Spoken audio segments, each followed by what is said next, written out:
सो जैसे हमारे धीरे धीरे लोग ज्वाइन करेंगे तो मैं सबसे पहले तो सर को वेलकम करना चाहती हूँ यहाँ पे हमारे लाइव सेशन में। सर का नाम है डॉक्टर पवन द्विवेदी और वो पारुल यूनिवर्सिटी में एज अ प्रोफेसर काम करते हैं। 24 years of experience in the education field रखते हैं। तो सर थोड़ा सा और ब्रीफ इंट्रोडक्शन आपके बारे में शेयर कर दीजिए हमारी ऑडियंस से। नमस्कार, मैं बड़ोदरा की सारे श्रोताओं को नमस्कार करना चाहता हूं। मैंने लगभग भारतवर्ष के हर एक राज्य और यूनियन टेरिटरीज में विद्यार्थियों को एड्रेस किया है। लगभग 18 लाख विद्यार्थियों को मैंने लद्दाख से लेकर के पौंडीचेरी एंड नागालैंड से लेकर मीठापुर तक लगभग हर एक बड़े शहरों में मैंने एड्रेस किया है। जनरली जो भी बर्निंग क्वेश्चंस हैं संस्कृत से लेकर के और जितने भी सब्जेक्ट्स हैं, चाहे मेडिसिन से हो चाहे इंजीनियरिंग से हो, हर एक सब्जेक्ट पे मैं चर्चा करता हूं और मेरा सौभाग्य है कि आज आप लोगों से इंटरेक्शन करने का मुझे मौका मिला है। तो सर मुझे तो बहुत ही इम्प्रेसिव लग रहा है आपका प्रोफाइल, लेकिन आई एम श्योर कि जितना इम्प्रेसिव प्रोफाइल लगता है ना उतना ही रिस्पॉन्सिबिलिटी भरा काम होता है। तो बच्चों को पढ़ाना एक काम है और दूसरा काम होता है कि जब रिजल्ट्स आने वाले होते हैं तब बच्चों को मेंटली प्रिपेयर करना, पेरेंट्स को मेंटली प्रिपेयर करना एज ए टीचर आपके लिए भी एक थोड़ा सा चैलेंजिंग टाइम होता होगा। तो मैं जानना चाहती हूँ कि अभी 10th और 12th के, स्पेशली 10th और 12th के जो बोर्ड एग्जाम है वो पूरे हुए और अब रिजल्ट्स का टाइम आ चुका है। तो मेरे हिसाब से ये कॉन्वर्सेशन बहुत इंपॉर्टेंट है हर उस बच्चे के लिए, हर उस पेरेंट के लिए जो अभी बहुत कुछ ही टाइम में 1-2 हफ्ते में रिजल्ट्स एक्सपीरियंस करने वाले हैं। तो सबसे पहले तो हम मेंटली अपने रिजल्ट्स के लिए कैसे तैयार हो सकते हैं? What do you have to say on that? अब हवाएं ही करेंगी रोशनी का फैसला, जिस दिए में जान होगी वो दिया रह जाएगा। बड़ा सिंपल है। हमने जैसी परीक्षा की तैयारी की होगी, जैसा एग्जाम में लिखा होगा, वैसा ही रिजल्ट आएगा। ये एक जनरल स्टेटमेंट है, पर मुख्य चीज ये है कि रिजल्ट आना ही आना है। तो उसको लेकर के वो चिंता करने की कोई आवश्यकता नहीं है। जो हमको बेस्ट करना था हमने कर दिया। अब पॉइंट ये है कि इसके बाद क्या, plan A, plan B, plan C. Plan A, अगर बहुत अच्छा रिजल्ट आया, जैसा मैं चाहता था वैसा रिजल्ट आया, बहुत बढ़िया। आप उसके हिसाब से आप स्ट्रीम डिसाइड कर सकते हैं, आप 11th 12th कर सकते हैं, आप डिप्लोमा कर सकते हैं, अथवा तो आप जो करना है वो आप आगे एजुकेशन ले सकते हैं। प्लान बी, अगर मान लीजिए कि एवरेज रिजल्ट आया, आप चाहते तो बहुत अच्छा लेकिन उतना बेहतर नहीं आया, आपके पास अपना रिजल्ट इंप्रूव करने का दूसरा मौका है। आपने 10th दिया था तो आपके पास 12th में वापस रिजल्ट इंप्रूव करने का मौका है, डिप्लोमा में रिजल्ट इंप्रूव करने का मौका है। आपने 12th का बोर्ड दिया था तो आपको कॉलेज में वापस रिजल्ट इंप्रूव करने का मौका है। इस साल भी जो यूपीएससी जो सेकंड टॉपर आई हैं बड़ौदा से, उन्होंने बीकॉम किया, बीकॉम करने के बाद सीए किया, सीए करने के बाद यूपीएससी पास किया है। तो रिजल्ट इंप्रूव करने का 2 मौका उनको मिला। बीकॉम करने के बाद उन्होंने सीए किया और सीए करने के बाद आईएएस एग्जाम पास कर लिया। मतलब आपको मौके ही मौके मिलने वाले हैं। ये एक मौका था, एक मौका और उसके बाद और, तो हम उस मौके पे हम अपने पोटेंशियल को दिखाएंगे और हम बताएंगे कि हम क्या है। Yes. सही बात है, क्या बात है।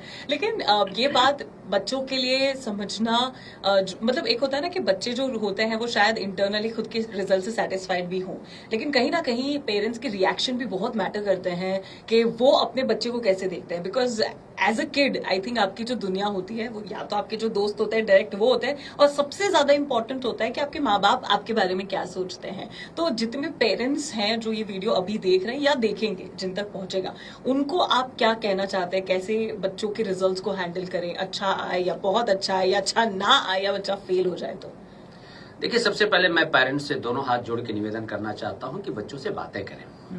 मोबाइल से निकलें, टेलीविजन से निकलें, लैपटॉप से निकलें और उनसे बातें करें।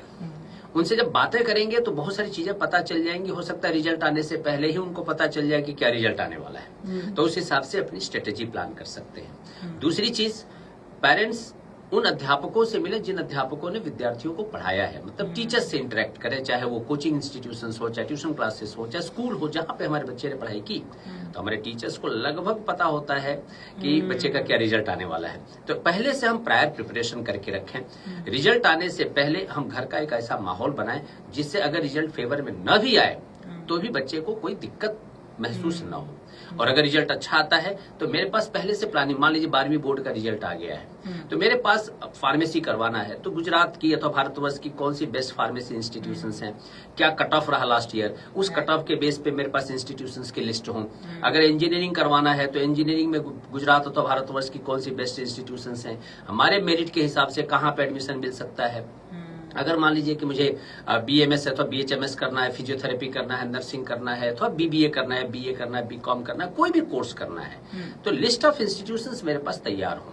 अब इसको तैयार करने के भी तरीके हैं, पेरेंट्स इसमें बहुत सारे लोगों की मदद ले सकते हैं, राइट। तो जियोग्राफिकल एक मैटर है कि हम कितना दूर तक भेज सकते हैं, वहां पे हॉस्टल की अवेलेबिलिटी का हमारा क्वेश्चन रहता है, फूड हैबिट का हमारा क्वेश्चन रहता है, अनेकों प्रश्न रहते हैं। पर एक बहुत इंपॉर्टेंट चीज है जो पेरेंट्स को पहले से ध्यान में रखना चाहिए, एंड वो है, अगर मान लीजिए कि 12वीं के बाद कॉलेज करना है तो कॉलेज के बाद क्या प्लान है, क्या आप बच्चे को प्लेसमेंट के लिए बिठाना चाहते हैं, अब्रोड भेजना चाहते हैं, कि आप उसको किसी कॉम्पिटिटिव एग्जामिनेशन के लिए प्रिपेयर करना चाहते हैं, या फर्दर एजुकेशन के लिए भेजना चाहते हैं। तो उसके लिए प्रिपरेशन की सुविधाएं अवेलेबल है कि नहीं है। अब मान लीजिए कि मुझे बीटेक करना है और उसके बीटेक कर रहा हूँ, बीटेक के बाद मुझे एमटेक करना है, तो एमटेक के लिए हमको गेट देना है। तो क्या गेट की प्रिपरेशन के लिए रिसोर्सेज उस शहर में अवेलेबल है जहां मेरा बच्चा पढ़ने जा रहा है। मुझे मेरे बच्चे को मान लीजिए बीकॉम कराना है, बीकॉम के बाद उसको कैट करवाना है, कॉमन एडमिशन टेस्ट के माध्यम से मुझे उसको देश के टॉप नॉच इंस्टीट्यूशन से MBA कराना है, तो क्या कैट की प्रिपरेशन के लिए प्रिपरेटरी कोर्सेज अवेलेबल है वहां पे, इस तरह के रिसोर्सेज अवेलेबल है। अगर अवेलेबल है तो बहुत अच्छा, नहीं अवेलेबल है तो हमको सारी चीजें ध्यान में रख करके और पूरा एक शीट तैयार करना चाहिए। बहुत सारी दूसरी भी चीजें हैं जो ध्यान में रखनी चाहिए, जैसे मैं इसको एक्सटेंड करना चाहता हूँ। बड़ौदा में भी रिसेंटली हमारे ऑनरेबल प्रधानमंत्री ने पूरे का पूरा एरोप्लेन मैन्युफैक्चरिंग का प्लांट का इनॉग्रेशन किया। आप पाएंगे कि बुलेट ट्रेन निकलने वाली है बड़ौदा के पास से।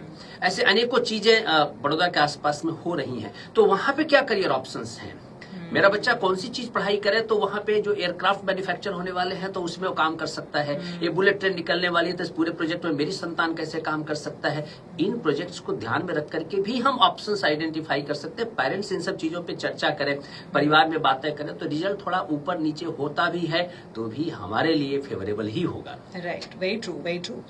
तो एक अगला सवाल है, बहुत ही इंपॉर्टेंट है। हम गुजरात में रहते हैं तो गुजरात गवर्नमेंट भी काफी ज्यादा सपोर्ट करती है एजुकेशन को, और जैसे कि आपने बोला इतने सारे प्लान्स ओपन हो रहे हैं, इतनी अपॉर्चुनिटीज ओपन अप हो रही है। तो गवर्नमेंट की जो स्कॉलरशिप प्रोग्राम्स की बात करते हैं, नॉट हर बार ऐसा नहीं होता कि सारे पेरेंट्स को उसका पता होगा कि वो कैसे अप्लाई करना है, कहाँ ये ऑप्शन अवेलेबल होता है। तो और अभी ऑफ कोर्स वो लोग जब कॉलेजेस जाएंगे, यूनिवर्सिटीज जाएंगे, तो बहुत ही money matter is a matter, जहां पे थोड़ा सा रिलीफ अगर मिल जाता है तो ऑफ कोर्स आप उसे बेटर तरीके से चैनलाइज कर सकते हैं। तो उसके ऊपर आपका क्या कहना है? देखिए, जो विद्यार्थी पहले से ही, हम जानते हैं कि ओलंपियाड्स होते हैं, KG से लेकर के 12th तक नंबर ऑफ ओलंपियाड्स हैं। स्पोर्ट्स से ले लीजिए, स्पोर्ट्स कॉम्पिटिशन्स हैं ही। उसके अलावा आप देखेंगे social science, Hindi, Sanskrit, English, mathematics, ऐसे हर एक सब्जेक्ट के ओलंपियाड्स होते हैं। तो अगर बच्चा स्कूल से ही इन ओलंपियाड्स में पार्टिसिपेट करे और किसी ओलंपियाड में अच्छा कर ले गया, अच्छा खासा पैसा मिलता है प्राइज के तौर पे, रिकॉग्निशन मिलता है, सर्टिफिकेट मिलता है, मेडल्स मिलते हैं, तो एक कहीं ना कहीं हमारा मोरल और मोटिवेशन बूस्ट होता है। तो स्कूल के टाइम पर olympiad is the first option. The second one is scholarship. Again standard 1 से लेकर 12 तक बहुत सारी स्कॉलरशिप स्कीम्स हैं। हमारे कमनसीबी यह है कि हम इंटरनेट का सदुपयोग करना नहीं जानते। सही बात है। इंटरनेट पे हमको लगता है कि बस एंटरटेनमेंट ही है। यहाँ पर आप अपने एजुकेशन को ध्यान में रख करके स्कॉलरशिप अवेल कर सकते हैं। राइट। जैसे आप देखेंगे स्कॉलरशिप को 3 पार्ट में डिवाइड कर सकते हैं, गवर्नमेंट, प्राइवेट ट्रस्ट और तीसरा प्राइवेट इंस्टीट्यूशंस। जैसे वीवो लैपटॉप स्कॉलरशिप देता है, तो आप लैपटॉप परचेज कर सकते हैं, 1 लाख रुपए तक का है, पर आप उसके लिए अप्लाई तो करें। राइट।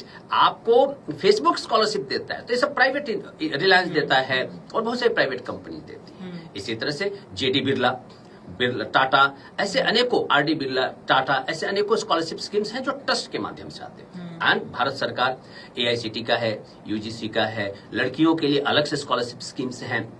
गुजरात सरकार की MYSY है, इसी तरह से ट्यूशन फी वेवर स्कीम्स हैं, फ्रीशिप कार्ड है, ऐसे अनेकों स्कॉलरशिप स्कीम्स हैं। तो इसके बारे में इन्फॉर्मेशन पेरेंट्स को निकालना चाहिए, बच्चों को निकालना चाहिए, और इन स्कॉलरशिप्स को अवेल करने के लिए कौन से डॉक्यूमेंटेशन चाहिए। एक चौथी स्कॉलरशिप स्कीम है, जैसे मैं पारुल यूनिवर्सिटी से हूं तो मैं यूनिवर्सिटी के पॉइंट ऑफ व्यू से कहना चाहता हूं। जैसे हम लोग स्पोर्ट्स स्कॉलरशिप देते हैं, कल्चरल स्कॉलरशिप्स देते हैं, ऐसे अनेकों स्कॉलरशिप स्कीम्स यूनिवर्सिटीज भी ऑफर करती है।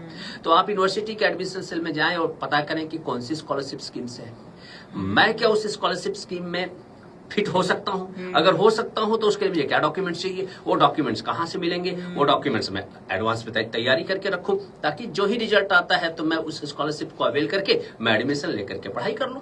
क्या बात है। तो एक आखिरी सवाल मुझे था, एक्चुअली सवाल नहीं था, मुझे बहुत ऐसा इंटरेस्टिंग लगता है जानना कि एज अ टीचर जब बच्चे आपके पास में आते हैं कि सर हमें हम या तो बहुत अच्छा रिजल्ट आया है या बहुत अच्छा रिजल्ट नहीं आया है, हम आगे क्या करें, तो आपके साइड से एक एडवाइस जितने भी बच्चे अभी सुन रहे हैं कि क्या लाइफ खत्म हो जाती है या शुरू होती है आफ्टर 10th एंड 12th के रिजल्ट्स?